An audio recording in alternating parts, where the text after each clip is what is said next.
Selamat datang para kesatria-kesatria muda. Setelah perjuangan panjang kalian, akhirnya kalian sampai di lembaga pendidikan ini.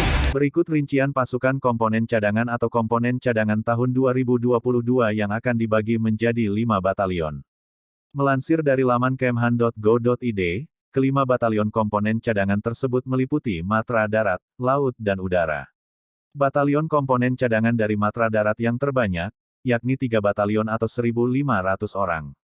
Kemhan akan membentuk 5 batalion komponen cadangan tahun 2022 yang terdiri dari 1. Matra Darat, 3 batalion, masing-masing 500 orang di Kodam 2 Swatch, Kodam V, Melu dan Kodam 14 HSN. 2. Matra Laut, 1 batalion, terdiri 500 orang dari Kodikmar Surabaya. 3. Matra Udara, 1 batalion, terdiri 500 orang dari Pusdiklat Pasgat, Bandung. Hal tersebut disampaikan Direktur Sumber Daya Pertahanan Direktorat Jenderal Potensi Pertahanan Kementerian Pertahanan, Dirsundahan Ditjen Potan Kemhan, Brigjen TNI Fahrid Amran saat menjadi narasumber podcast Biro Humas Setjen Kemhan. Penyiapan pembentukan komponen cadangan, Dirsundahan Ditjen Potan Kemhan melanjutkan penjelasannya, merupakan salah satu bentuk penyiapan dini pembangunan sistem pertahanan negara, untuk dikerahkan melalui mobilisasi guna memperbesar dan memperkuat komponen utama.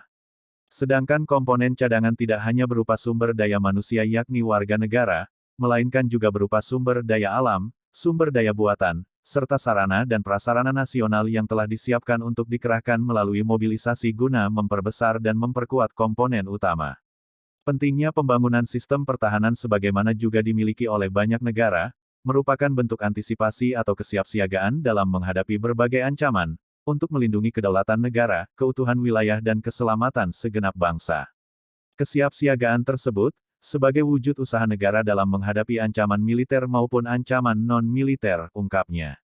Dalam hal pengelolaan komponen cadangan dilaksanakan berdasarkan kebijakan umum pertahanan negara, dengan menerapkan sistem tata kelola pertahanan negara yang demokratis, berkeadilan, dan menghormati hak asasi manusia serta menaati peraturan perundang-undangan. Sesuai UU Nomor 23 Tahun 2019 tentang PSDN, komponen cadangan merupakan salah satu wadah dan bentuk keikutsertaan warga negara secara sukarela serta sarana dan prasarana nasional dalam usaha pertahanan negara, sehingga komponen cadangan bukan wajib militer, tegas Dirsundahan Ditjen Potan Kemhan. Diawasi Panglima TNI. Sementara itu, tak lama ini Menteri Pertahanan Prabowo Subianto membentuk Komkat. Komkat ini akan terus diawasi oleh TNI. Hal ini bertujuan agar tidak ada anggota pasukan komponen cadangan yang melakukan pelanggaran seperti salah satunya aksi premanisme.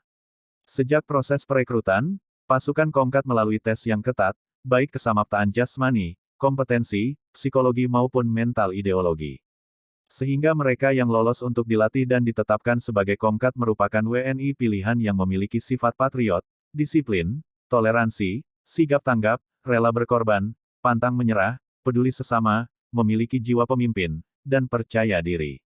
Proses perekrutan yang ketat ini diharapkan akan memperkecil potensi adanya aksi pelanggaran yang dilakukan pasukan komponen cadangan nantinya. Adapun pemerintah dan TNI tetap mewaspadai potensi tersebut. Untuk itu, telah ada sistem pengawasan yang komprehensif dan ketat. Kemhan misalnya, memiliki sistem informasi sumber daya pertahanan, Sisinfo Sundahan, yang diantaranya digunakan sebagai pusat data pengelolaan anggota komponen cadangan. Proses perekrutan yang ketat ini diharapkan akan memperkecil potensi adanya aksi pelanggaran yang dilakukan pasukan Komkat nantinya. Adapun pemerintah dan TNI tetap mewaspadai potensi tersebut. Untuk itu, telah ada sistem pengawasan yang komprehensif dan ketat. Kemhan misalnya, memiliki sistem informasi sumber daya pertahanan, Sisinfo Sundahan, yang diantaranya digunakan sebagai pusat data pengelolaan anggota komponen cadangan. 1 tahun setelah latihan dasar kemiliteran, Lat Sarmil, para anggota komponen Sarmil, para anggota komponen cadangan akan dipanggil kembali untuk mengikuti pelatihan penyegaran, sekaligus sebagai monitoring dan update data. Pengawasan yang secara berjenjang dan berlanjut tersebut merupakan bentuk upaya antisipasi untuk mencegah dampak negatif yang mungkin timbul. Setelah beberapa bulan menjalani pelatihan, pasukan komponen cadangan telah resmi ditetapkan oleh Jokowi. Lantas, berapa gaji pasukan Komkat? Rincian tentang pasukan Komkat diatur dalam Undang-Undang Nomor 23 Tahun 2019 tentang Pengelolaan Sumber Daya Nasional (PSDN). Dalam undang-undang tersebut tak disebutkan soal gaji yang diterima pasukan komponen cadangan. Namun, menurut pasal 36 UU PSDN, para anggota komponen cadangan memang akan mendapat fasilitas berupa uang saku. Namun tak disebutkan berapa besarannya. Keuntungan lain yang bakal diterima para Komkat adalah perlengkapan perorangan lapangan, perawatan kesehatan, serta perlindungan jaminan kecelakaan kerja dan jaminan kematian selama mengikuti pelatihan dasar kemiliteran. Selain dapat fasilitas, ada juga sanksi militer yang akan diterima pasukan komponen cadangan jika melanggar peraturan.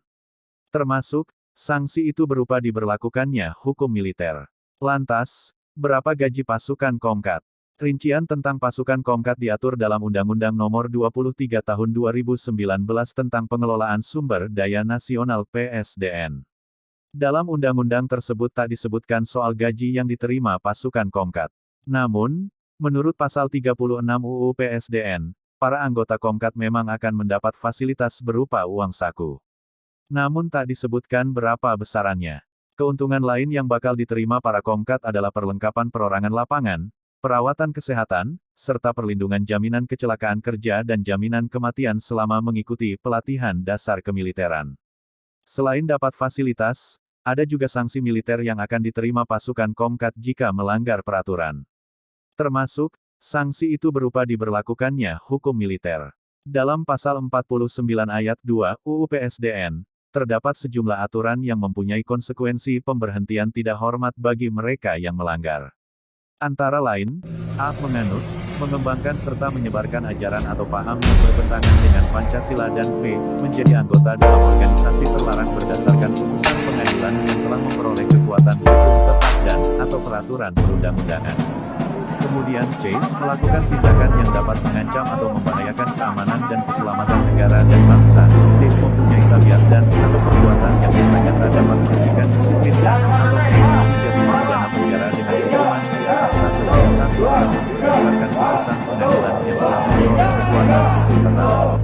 Selain itu juga terdapat ketentuan pidana, sebagaimana pasal 77 PSDN, disebutkan setiap pelanggar yang tidak memenuhi panggilan mobilisasi atau melakukan tipu muslihat yang membuat terhindar dari mobilisasi akan dipenjara paling lama 4 tahun penjara. Sementara, bagi mereka yang sengaja membuat Komkat tidak memenuhi panggilan mobilisasi akan dipenjara paling lama 2 tahun. Sedangkan, pengusaha atau lembaga penelitian yang sengaja memutus hubungan kerja atau penelitian akan dipenjara paling lama 2 tahun. Begitupun ketika Komkat masih aktif dengan ancaman penjara paling lama 4 tahun.